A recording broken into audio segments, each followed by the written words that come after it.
First of all, I want to say Alhamdulillah. God gave me everything. Alhamdulillah. I got one bodyguard. That's God. Oh, he's my bodyguard. He's your bodyguard.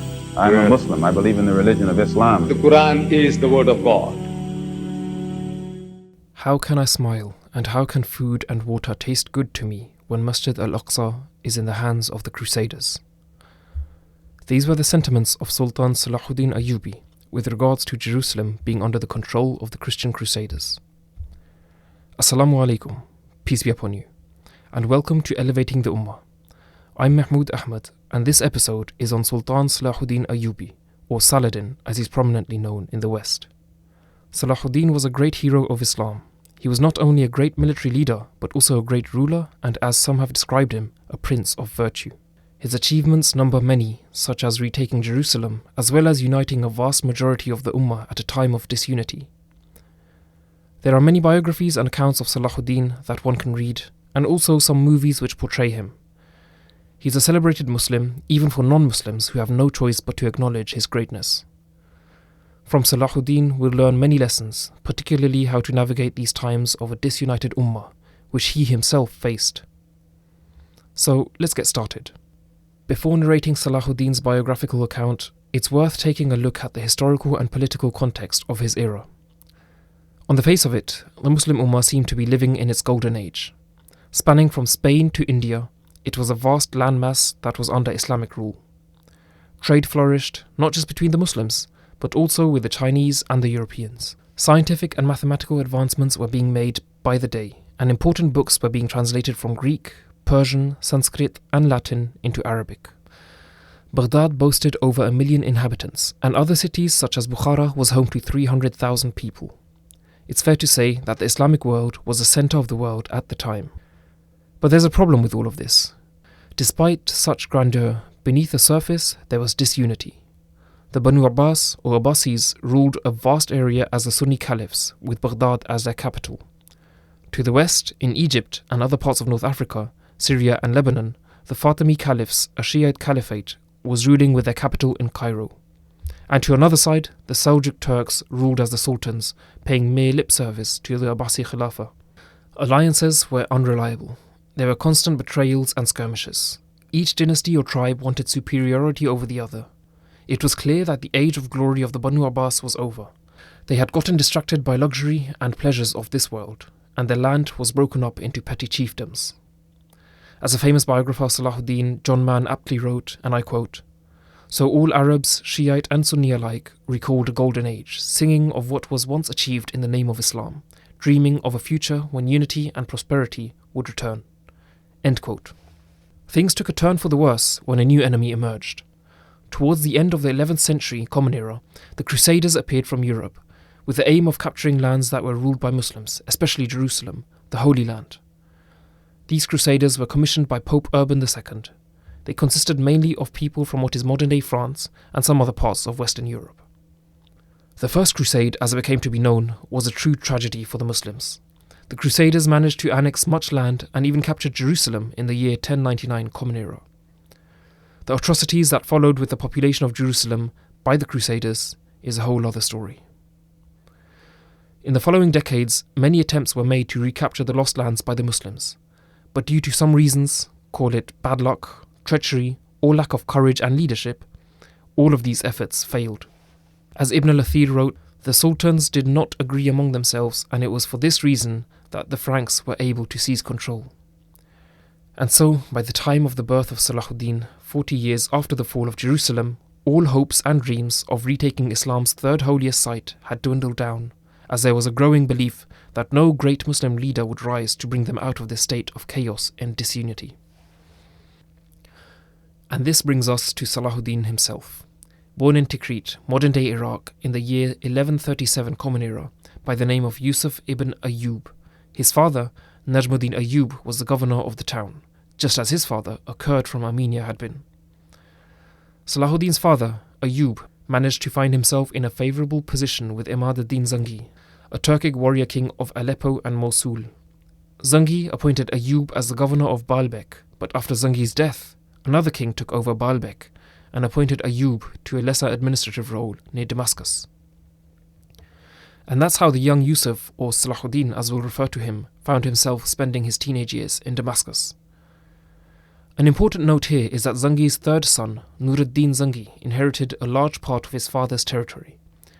Nur-ad-Din was considered a pious and just ruler, with the aim of re-establishing the glory of Islam once again. The next crusade was aimed at Edessa, but for some reason the Christian army decided to attack Damascus instead.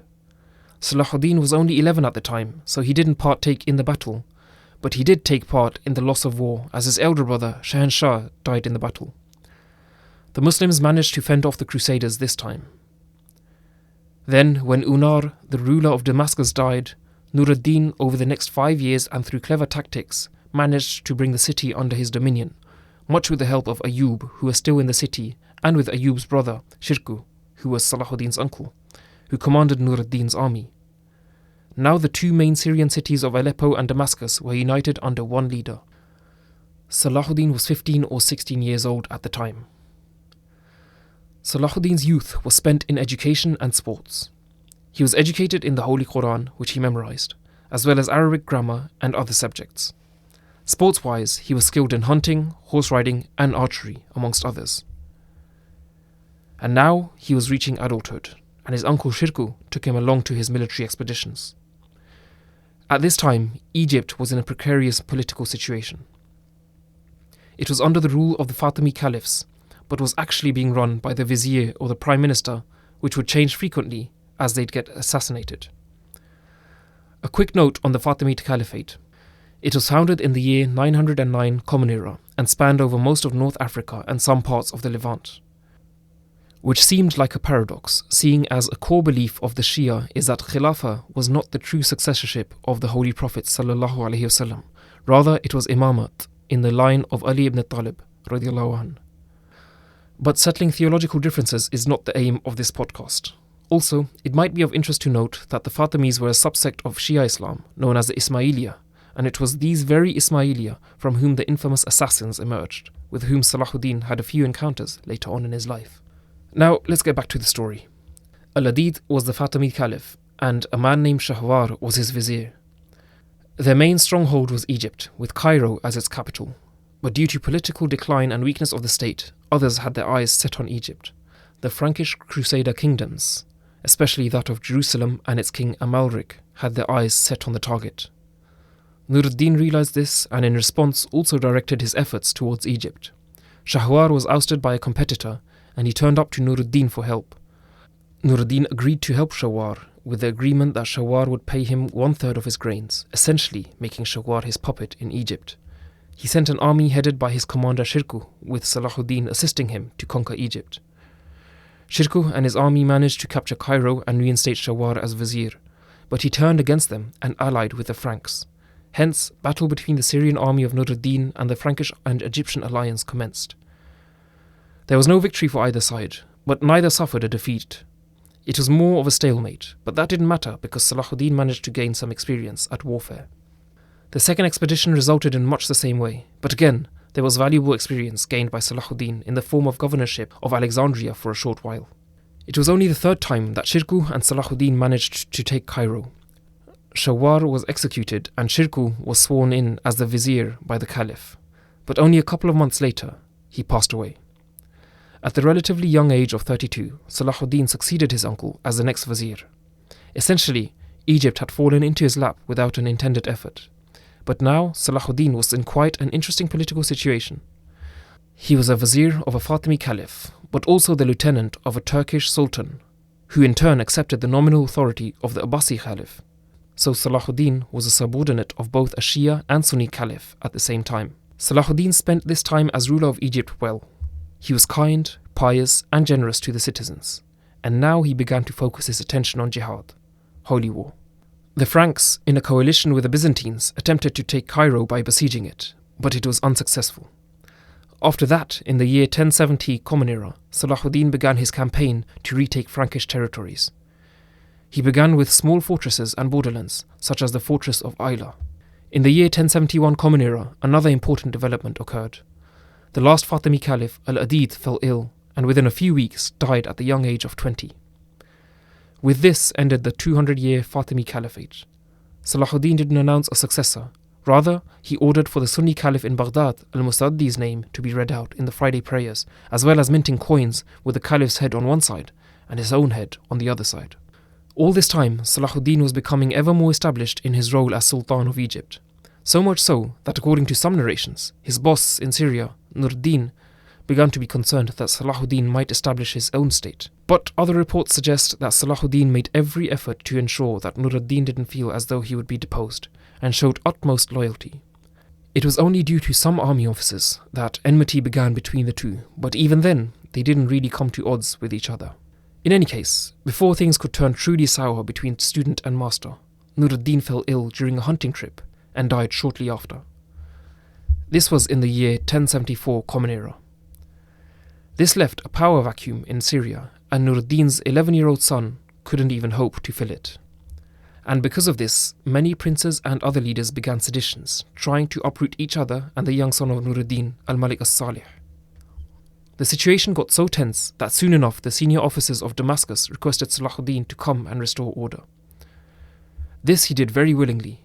He entered Damascus wanting to take on the role of guardian of the young al-Malik as-Salih, who was in Aleppo at the time.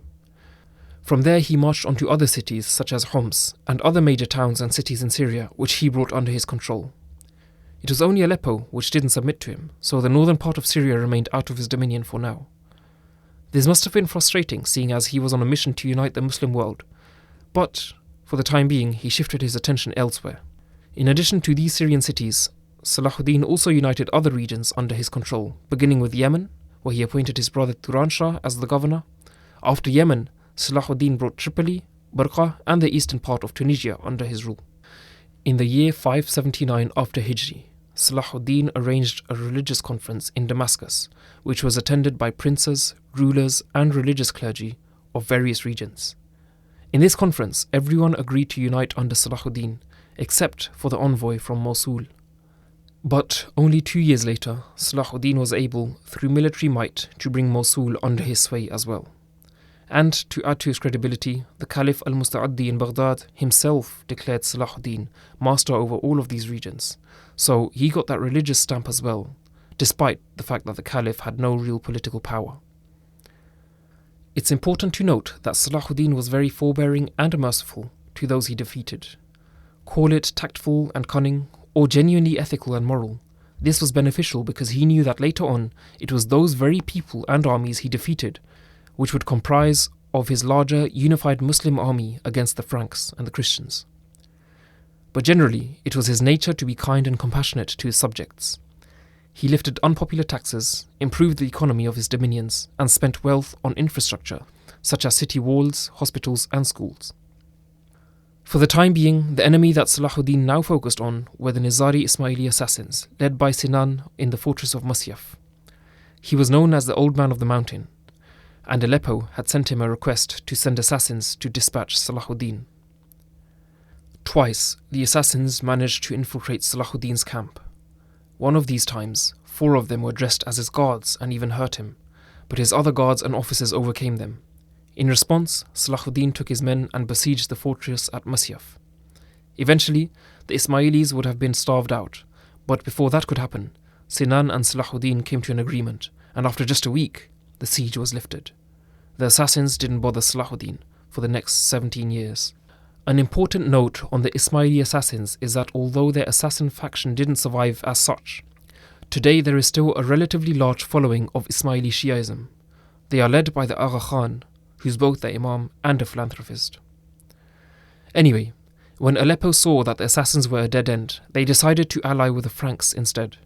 In exchange, they released some Frankish prisoners. One of them, Reynold, was to be one of Salahuddin's greatest rivals. Reynold was a French knight turned mercenary turned prince when he married the princess of a city. His reputation was pretty deplorable. He was known to be ruthless, violent, deceitful, and full of passion for rape and murder.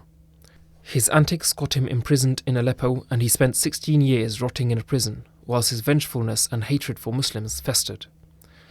And that's when he came onto the scene, where we find Salahuddin, who had just consolidated most of his dominion. An interesting fact about Reynold, as the famous biographer of Salahuddin John Mann states, is that his vices and sinful nature made Salahuddin's virtues and good morals stand out even more.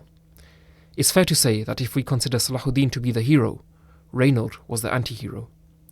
Another significant rival of Salahuddin came when Amalric, the king of Jerusalem, died and left his 13-year-old son, Baldwin, as heir. Baldwin, though, had leprosy, a disease which pretty much ate away at his flesh and face. Now, Salahuddin saw many victories, but he also saw some defeats, though they might be small and insignificant in the long run. One such defeat came when some of Baldwin's men, including Reynold, joined forces with the Knights Templar, which was an organization of rich knights whose only loyalty was with the Pope. This group caught Salahuddin's army unawares and managed to make them flee whilst incurring heavy losses. But the army found respite when night came to save them. Salahuddin managed to emerge unharmed and wiser, since he would make sure not to make such a mistake again. But his forces were scattered, and they were lost in the Sinai desert on severely cold days with a shortage of water. Eventually, Salahuddin's secretary hired Bedouins for a search and rescue mission, and he was returned to Cairo 2 weeks later, having lost 2,000 men. But Salahuddin had a grand vision, to unite the Ummah, and a great economy to supplement that vision. So, within 4 months, he was able to make up the losses and return to Syria. But he found Syria in disarray. His brother Turan Shah was not doing a great job of looking after the land, with most cities in some calamity or the other. So, he spent some time sorting out the affairs in his home, one of these being a border skirmish with the Turkic Seljuk Sultan Kilij Arslan and his army, which Salahuddin and his men defeated. The next few years aren't documented with absolute clarity in the pages of history, except that in 1178 Common Era, King Baldwin began to build a castle near the Jordan River, which would block Salahuddin's passage to Jerusalem. But it was soon abandoned within only 11 months when Salahuddin managed to break the castle walls and deal a great blow to the Franks, killing 800 and capturing 700 men. In between the rise and fall of the castle, during a border skirmish, King Baldwin and the Knights Templar entered Salahuddin's territory, only to be sent running when a nearby force of 1,000 Muslims caught up to them. The Muslims killed some and captured more, including the leader of the Templars, Odo, who was imprisoned and died a few months later. Over the next 3 years, between 1179 and 1183 Common Era, not much happened, and considering all of the different factions present on the world stage, such as the Seljuk Turks, Salahuddin, the Baghdad Khilafah, the Franks of Jerusalem, Franks of other individual states, rogue Frankish knights, the Byzantine Emperor Manuel, etc., no one group emerged as a superpower for the time being. It was not an optimal time for any side to win, and Baldwin requested a truce with Salahuddin in 1180 Common Era, which he graciously accepted. This truce, however, frustrated Reynold, and he set out to accomplish an unthinkable feat, raiding the heart of Islam, Mecca and Medina. He used the Red Sea and landed in the Hijaz region, where he began advancing and raiding, but before he could even reach Medina, he had to turn back because Salahuddin's nephew countered by raiding around the castle of Eilat, which was Reynold's territory and former castle, which Salahuddin himself had conquered in the year 1170 Common Era.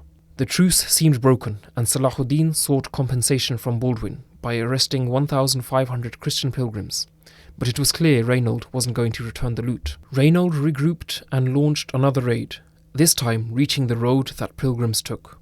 His men began to rape and plunder at will, and they worked their way inwards, potentially heading for the port city of Jeddah.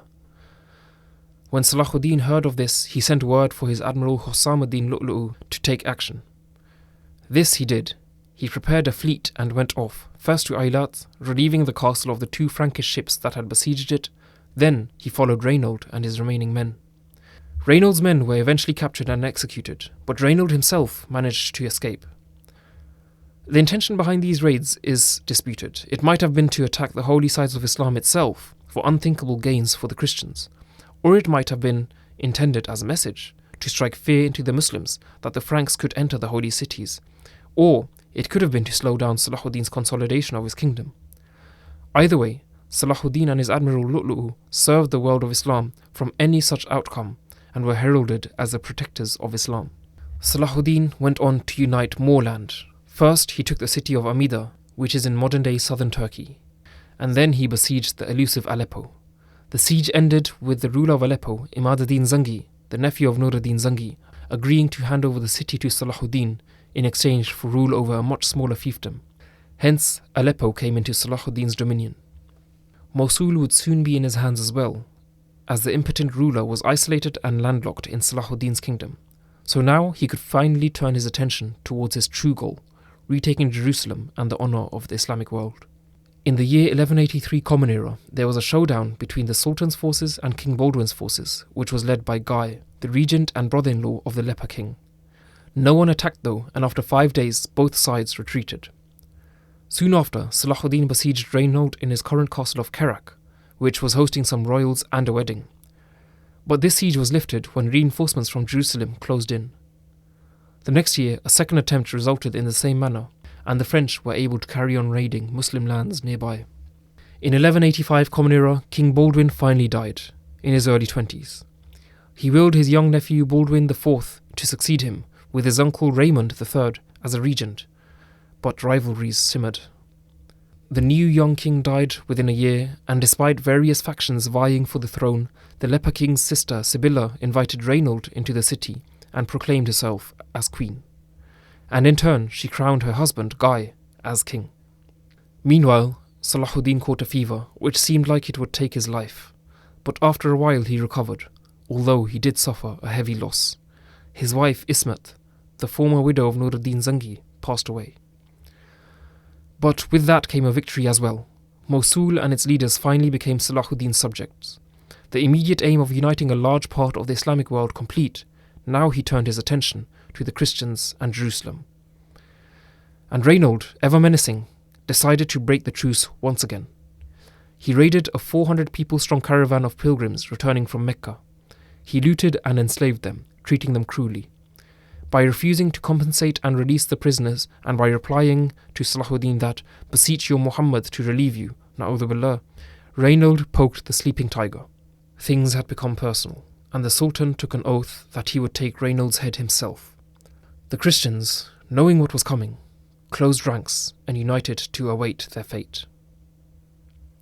In June 1187 Common Era, or the year 583 after Hijrah, Salahuddin mustered up a force of 30,000 men, half of which were cavalry, and camped within 10 miles range off of the Sea of Galilee on some high ground.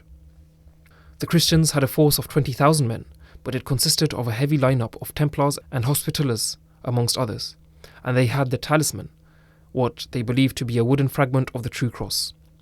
The leaders of the army were King Raymond of Tripoli, King Guy of Jerusalem, and Reynold.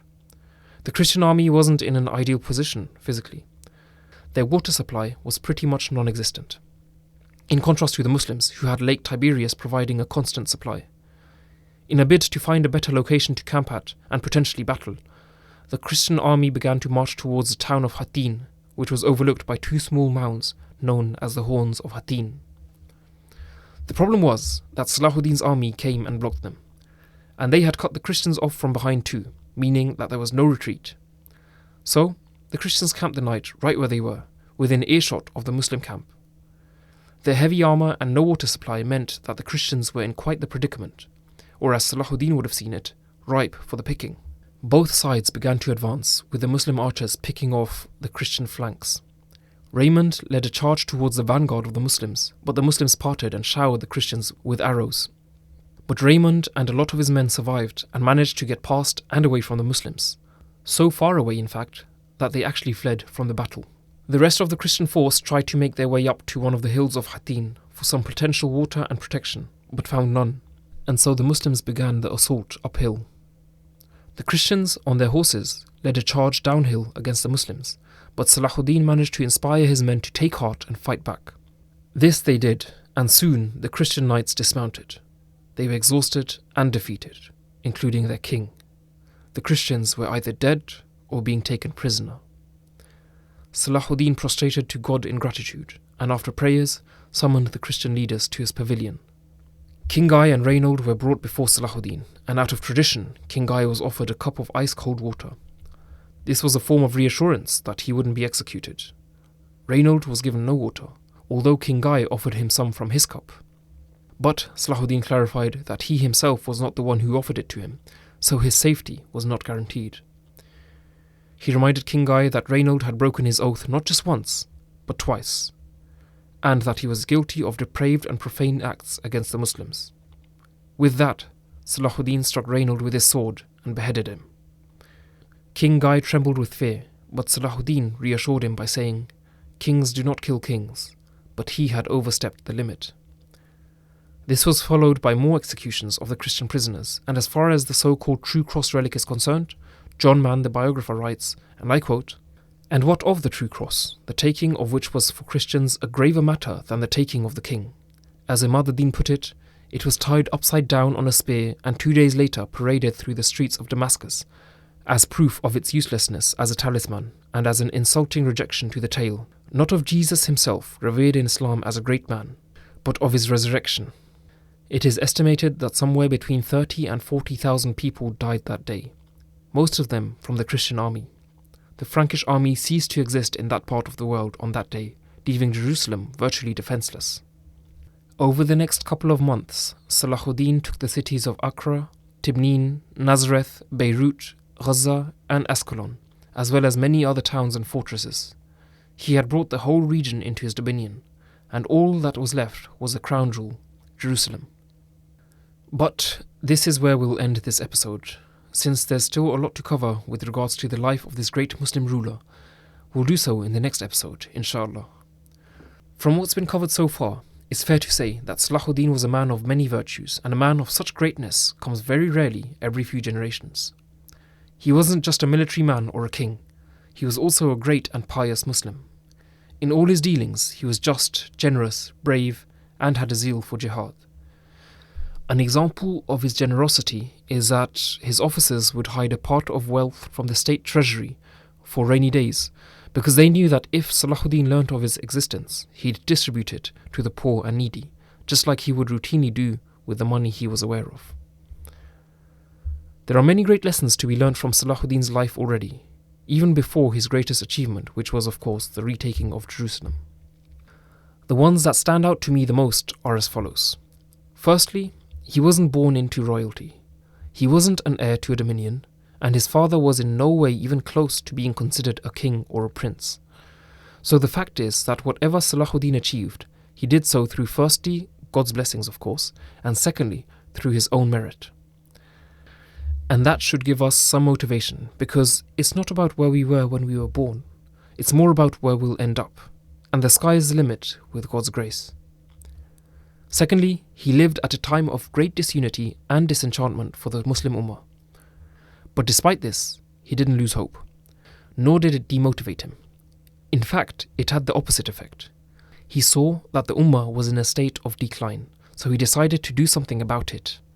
He did this through not just military means, but also through education, and especially by improving the economy of his lands. This, along with uniting Muslim countries which had been at war with each other for generations, empowered the world of Islam greatly. And that's a lesson we can take from him in today's era of disunity and the sorry state of the Ummah. Just because we're not where we used to be doesn't mean it's the end for us. We can still stand tall as an Ummah and unite so that the world can benefit from the greatest civilization on the planet. And lastly, we learned that he kept piety and righteousness at the forefront of his dealings. Aside from his charitable actions and deeds, his kindness and compassionate dealings, he was always loyal to his superiors and never schemed to uproot them. It was the case with Nuruddin Zangi as well as his son As-Salih.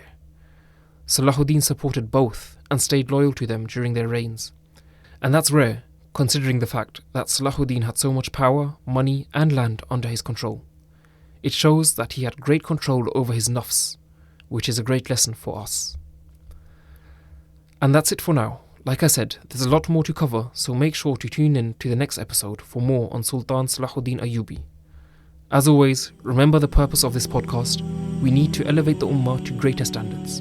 The best way forward is to elevate ourselves spiritually, mentally and physically, and work towards a brighter future. We must learn to set aside our differences and find strength in unity. I kindly request you to rate this podcast and share it with your friends and family, and stay tuned for more inspirational stories in the future, inshallah. With peace, Assalamu alaikum.